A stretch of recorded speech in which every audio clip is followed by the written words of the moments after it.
Hello friends, स्वागत है आपका the new world classes Jamui में। मैं एसके आनंद आज आपके लिए लेकर आया हूं एक नया टॉपिक जो है मौलिक कर्तव्य यानी फंडामेंटल ड्यूटीज। ये जो टॉपिक है ये एग्जाम पॉइंट ऑफ व्यू से बहुत ज़्यादा इम्पोर्टेंट है, क्योंकि आपने देखा होगा कि पिछले कई वर्षों में जो एग्जाम हुए हैं उनमें इससे रिलेटेड क्वेश्चन जरूर पूछे गए हैं। अगर आपको यह वीडियो पसंद आता है तो लाइक और सब्सक्राइब जरूर करिएगा। तो चलिए शुरू करते हैं हमारा आज का टॉपिक, मौलिक कर्तव्य या मूल कर्तव्य यानी फंडामेंटल ड्यूटीज।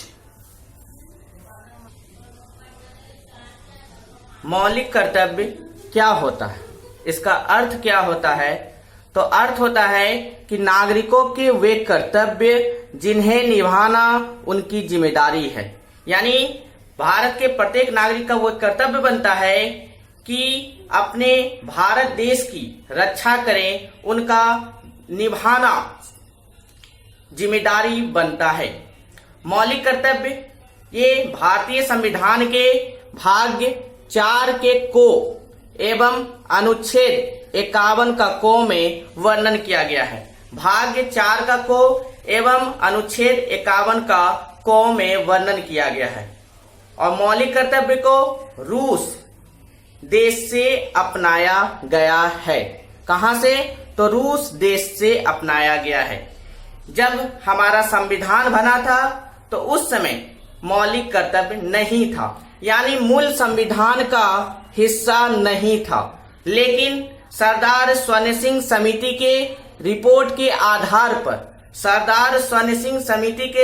आधार पर 42वां संविधान संशोधन 1976 के तहत इसे जोड़ा गया और 10 मौलिक कर्तव्य को जोड़ा गया। लेकिन अभी वर्तमान में 10 से बढ़कर 11 हो गया है।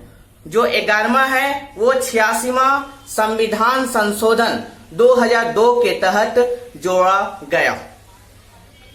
मौलिक कर्तव्य वाद योग्य या सुनवाई योग्य नहीं है।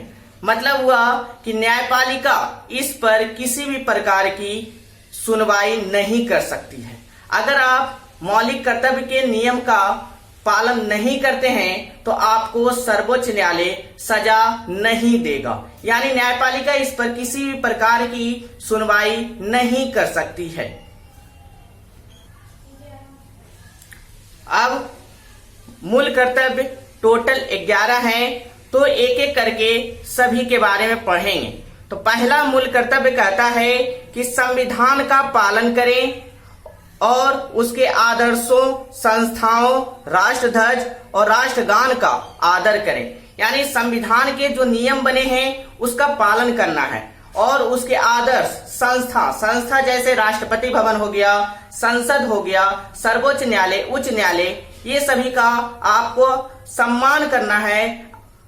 राष्ट्रध्वज का सम्मान करना है, आदर करना है। और राष्ट्रगान अगर आप कहीं पर राष्ट्रगान बज रहा है तो आपको सावधान के मुद्रा में खड़ा हो जाना है। दूसरा मौलिक कर्तव्य कहता है कि स्वतंत्रता के लिए हमारे राष्ट्रीय आंदोलन को प्रेरित करने वाले उच्च आदर्शों को हृदय में संजोए रखें और उनका पालन करें। यानी स्वतंत्रता के लिए हमारे राष्ट्रीय आंदोलन को प्रेरित करने वाले उच्च आदर्शों को हृदय में संयोजे रखें और उनका पालन करें। मतलब जब हमारा भारत आजाद हुआ था तो उस समय बहुत से स्वतंत्रता सेनानियों ने देश को आजाद करने में अपना जान कुर्बान लगा दिए थे। जैसे भगत सिंह हो गए, महात्मा गांधी हो गए, सुभाष चंद्र बोस हो गए। तो उन महापुरुषों को अपने दिल में बैठाए रखना है और उनके प्रति सम्मान करना है, उनका आदर करना है। तीसरा जो मौलिक कर्तव्य कहता है कि भारत की संप्रभुता, एकता और अखंडता की रक्षा करें और उसे अक्षुण्ण बनाए रखें। यानी भारत को एकता और अखंडता, संप्रभुता की रक्षा करना है और उसे अक्षुण्ण बनाए रखना है। चौथा मौलिक कर्तव्य कहता है कि देश की रक्षा करें और आह्वान किए जाने पर राष्ट्र की सेवा करें। यानी आपको देश की रक्षा करना है और आह्वान किए जाने पर राष्ट्र की सेवा करना है। जैसे अभी कोरोना महामारी चल रहा है तो आपका ये कर्तव्य बनता है कि हम राष्ट्र की सेवा करें। 5वां मौलिक कर्तव्य कहता है कि भारत के सभी लोगों में समरसता यानी भाईचारा और समान भ्रातृत्व की भावना का निर्माण करें, जो धर्म, भाषा और प्रदेश पर आधारित सभी भेदभाव से परे हो। ऐसी प्रथाओं का त्याग करें जो स्त्रियों के सम्मान के विरुद्ध हो, यानी जो धर्म, भाषा और प्रदेश पर आधारित जो भेदभाव करता है तो ऐसी प्रथा का त्याग करना है और स्त्री का सम्मान करना है, ना कि अपमान करना है। 6वां मौलिक कर्तव्य कहता है कि हमारी सामाजिक संस्कृति की गौरवशाली परंपरा का महत्व समझें और उसका परिरक्षण करें। 7वां मौलिक कर्तव्य कहता है कि प्राकृतिक पर्यावरण की रक्षा करें, जैसे वन्य, झील, नदी आदि की आपको रक्षा करना है।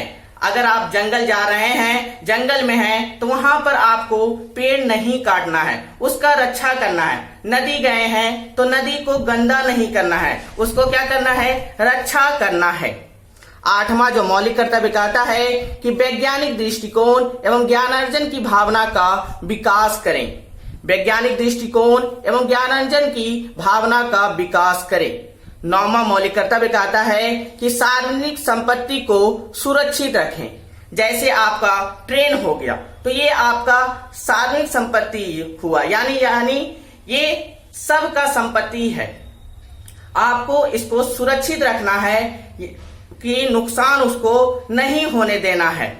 10वां जो मौलिक कर्तव्य कहता है कि व्यक्तिगत और सामूहिक गतिविधियों के सभी क्षेत्रों में उत्कर्ष की ओर बढ़ने का सतत प्रयास करें, जिससे देश नई ऊंचाइयों को छू ले। यानी व्यक्तिगत और सामूहिक गतिविधि के सभी क्षेत्रों में उत्कर्ष की ओर बढ़ने का सतत प्रयास करें, जिससे देश नई ऊंचाइयों को छू ले। और 11वां मौलिक कर्तव्य कहता है और लास्ट मौलिक कर्तव्य कहता है कि प्रत्येक बच्चे के माता पिता या अभिभावक का कर्तव्य है कि वे अपने 6 से 14 वर्ष के बच्चों की शिक्षा के लिए अवसर उपलब्ध कराएं। यानी प्रत्येक बच्चे के माता पिता या अभिभावक का कर्तव्य है कि वे अपने 6 से 14 वर्ष के बच्चों की शिक्षा के लिए अवसर उपलब्ध कराएं। और जो 11वां मौलिक कर्तव्य था ये 86वां संविधान संशोधन 2002 के तहत जोड़ा गया। तो ज्यादा लंबा चौड़ा लेक्चर में आज के लिए इतना ही, तो फिर मिलते हैं अगले वीडियो में नए टॉपिक के साथ। धन्यवाद।